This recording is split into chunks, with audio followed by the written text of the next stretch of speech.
آج پاکستان میں ایک نام پوری شدت کے ساتھ گونج رہا ہے، ڈاکٹر ماہرنگ بلوچ۔ ایک طرف ریاست کہتی ہے قانون حرکت میں آیا، دوسری طرف ہزاروں لوگ کہہ رہے ہیں کہ ایک آواز کو خاموش کیا جا رہا ہے۔ لیکن آخر سچ کیا ہے؟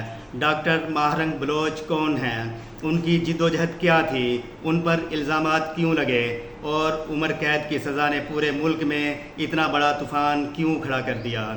آج ہم جذبات سے نہیں بلکہ تاریخ، زمینی حقیقت اور عوام کے دل کی آواز سے بات کریں گے۔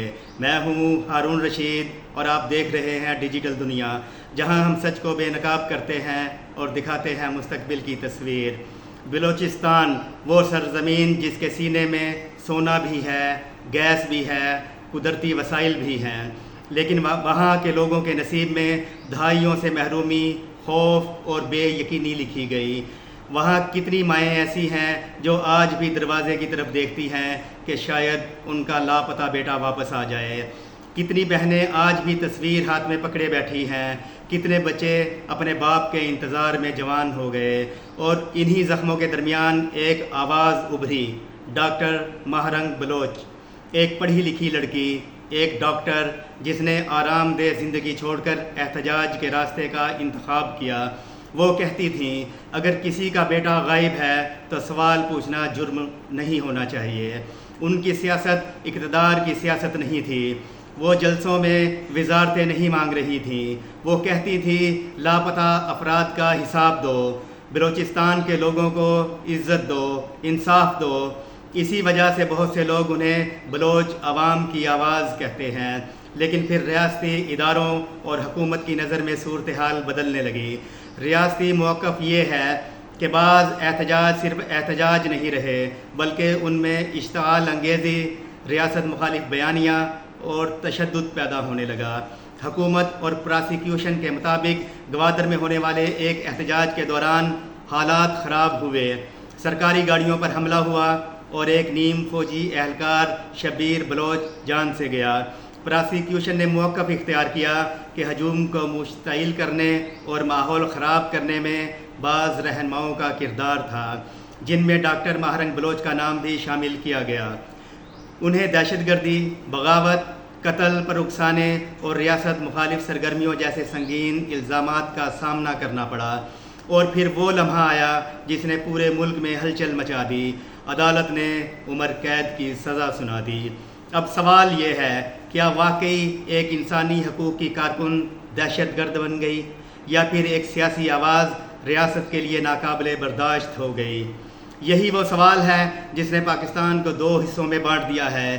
ایک طبقہ کہتا ہے قانون سب کے لیے برابر ہونا چاہیے، اگر کسی احتجاج میں تشدد ہوا ہے تو ذمہ داروں کو سزا ملنی چاہیے۔ دوسرا طبقہ کہتا ہے یہ صرف ایک کیس نہیں، یہ اختلاف رائے کو دبانے کی مثال ہے۔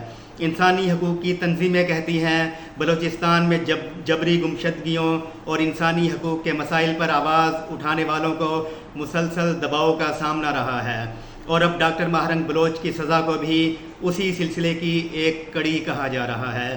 لیکن یہاں سب سے بڑا سوال عوام پوچھ رہے ہیں، اگر کسی علاقے کے لوگ دہائیوں سے محرومی، خوف اور غصے میں جی رہے ہوں تو کیا صرف طاقت سے مسئلہ حل ہو سکتا ہے؟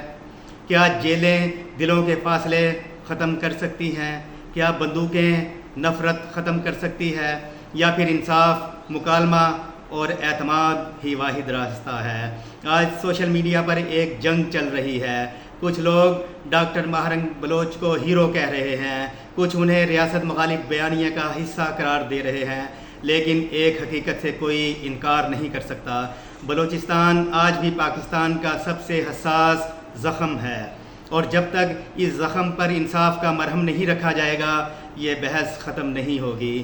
سوچئے، اگر ایک ڈاکٹر، ایک پڑھی لکھی لڑکی، ایک سماجی کارکن عمر قید تک پہنچ سکتی ہے تو پھر اس ملک میں اختلاف رائے کی حد کہاں ختم ہوتی ہے؟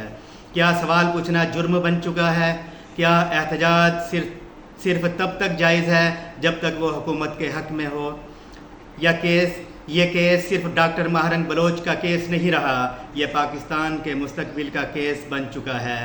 یہ سوال ہے کہ پاکستان طاقت سے چلے گا یا اعتماد سے، خوف سے چلے گا یا انصاف سے، خاموشی سے چلے گا یا مکالمے سے، کیونکہ تاریخ گواہ ہے آوازوں کو دیواروں کے پیچھے بند کیا جا سکتا ہے لیکن سوالوں کو نہیں، اور جب قوموں کے سوال بڑھ جاتے ہیں تو پھر صرف عدالتوں کے فیصلے کافی نہیں ہوتے، پھر ریاستوں کو دل بھی جیتنے پڑتے ہیں۔ ویڈیو کو شیئر کریں، کمنٹ کریں، ڈیجیٹل دنیا کو فالو کریں۔